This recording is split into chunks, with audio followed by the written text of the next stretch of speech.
Katikkiro wa Buganda Charles Peter Mayiga olunaku olwaleero asisinkanye abakungu okuva mu kitongole ekya National Environmental Authority nga kino kye kivunaanyizibwa ku bibira mu ggwanga lyattu Uganda.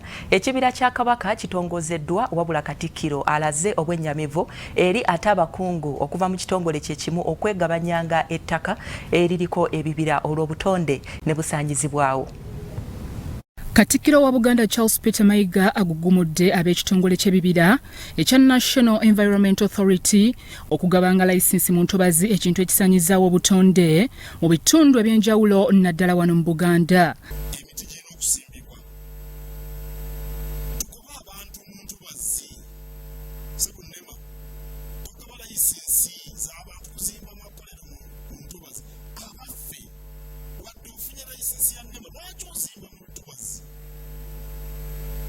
Katikkiro Mayiga agamba nti obutonde bw'eggwanga lyattu Uganda obulungi bwe bwagiyisa ekkula lya Africa kyokka nga kati ebyembi we twogerera bugenda busaanyizibwawo abatamanya ngamba.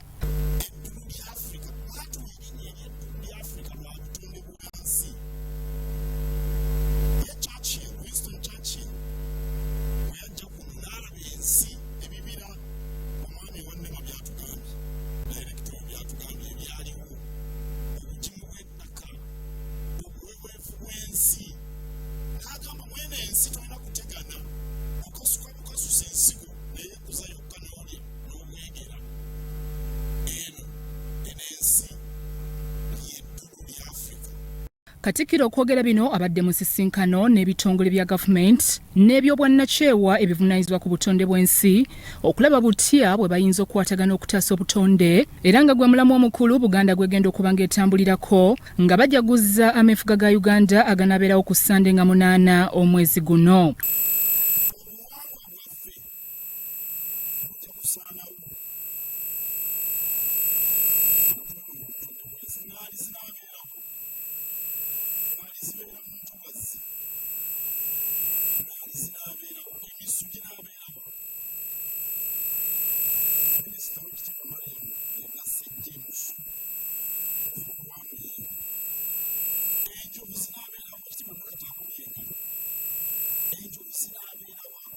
Mu nsisinkano eno batongozza ekibira kya Kabaka ng'enteekateeka eno ebagiddwawo gye bagenda okuyitamu okuzzaawo obutonde nga bakubiriza abantu okusimba emiti mu masaza gonna 18 agakola Buganda.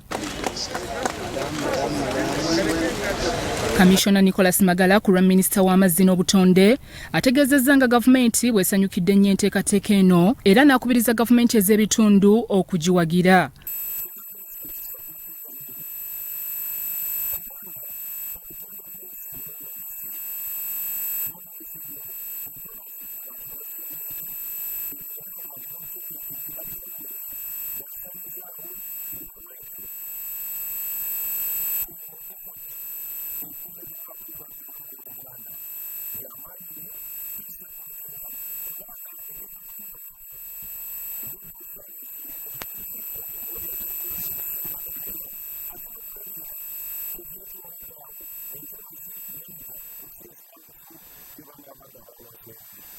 Byakayanja Amon, Kurasalt TV, Omunyi.